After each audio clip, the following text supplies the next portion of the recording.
joins us to talk about his emotional new book. And who knows, he may even do the high hope stance. Stay with us. More of The Issue Is after this. I can't imagine how I could possibly do this without Chasten.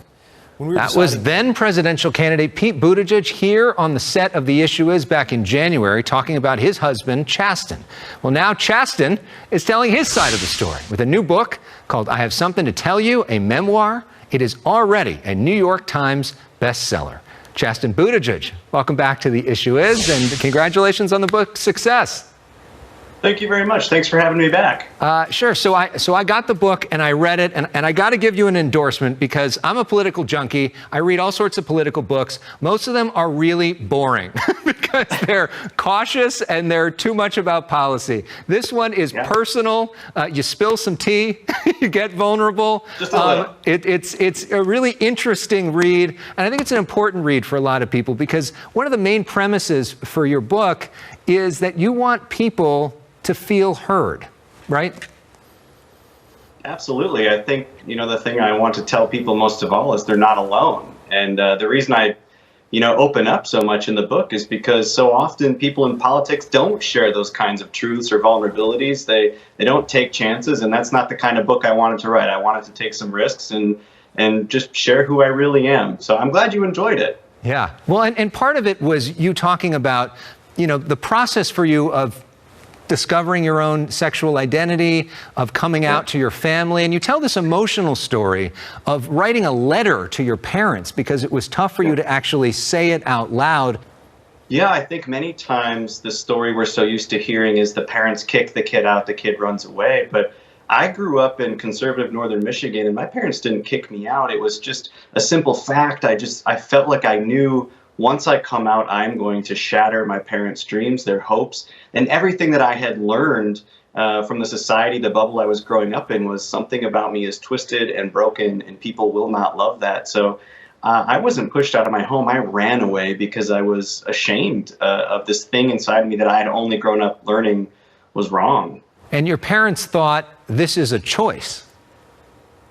For a while, I think they did because, they were living in the same bubble I was growing up in. And I have a silver lining at the end of my story. My parents called me home and we had some really hard conversations, and I'm grateful that they called me back. But we were all living in a time here in northern Michigan where it was just a fact you couldn't be gay. But thank God that they had those conversations and they called me home, and now they're our staunchest allies. Sometimes I fear they might love Peter a little bit more than me, but it feels good to have them on my side. Well, and let's talk a little bit about the process of meeting him, because you talk about the struggle to date, and some guys were great, some guys were not. You talked about, most men were not so great. And you went on Hinge, and you saw this profile for this guy that you thought might be the mayor because he was speaking in front of a podium with his name on it. And you're like, I don't know that much about politics. I don't like politics that much, but yet you were still attracted to this guy. Yeah, well, he had a really cute photo of him in his Navy uniform, so that caught my eye. But he did also have a photo of him with his name on a placard. He's standing at a podium, so I Googled him and found out quickly who he was. And I was a little cautious to go on a date with a politician, but it worked out. There were fireworks literally on the first date.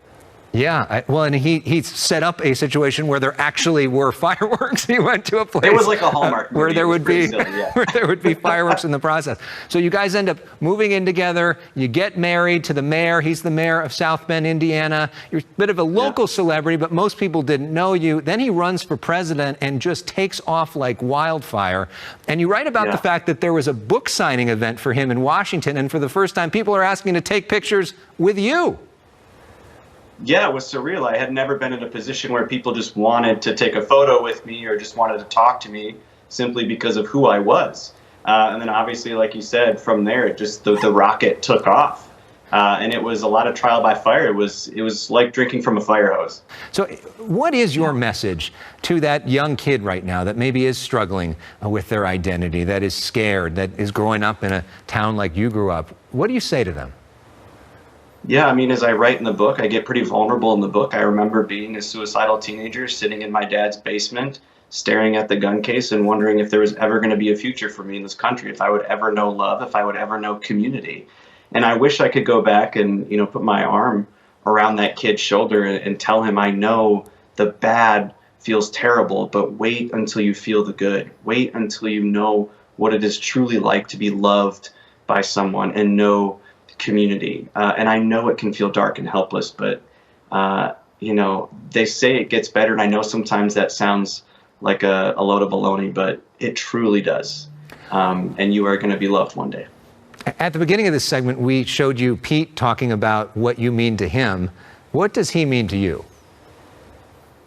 Oh, man. I mean, when I met Pete, I just felt so broken. And I remember putting it all out on the table, early on, saying, I've got all this student debt and medical debt, and I'm just starting grad school, figuring out what I want to do with my life. And, sort of thinking this is never going to go past the first date, because who would want to love somebody like that? But the thing I love about Pete is he made me feel so seen and so loved and comfortable being myself. I mean, he took a wrecking ball to that wall I built up between my heart and the rest of the world. And to feel truly loved like that, to feel understood and cherished for who you are, that is the greatest gift of all. So, I mean, he means the world to me. As we go to break, some music that's inspired by your book. Yeah, so you hear that right there? You write about you and your mom singing Celine Dion together at home as you grew up. And there were some questions about whether you were gay or not. Well, so this is for you. There's your answer. More with Chasten when we come back.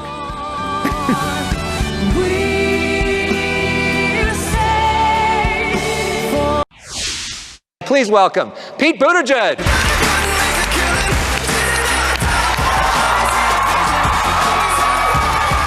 That was then presidential candidate Pete Buttigieg during our town hall event at USC back in February, when we could do events with actual people.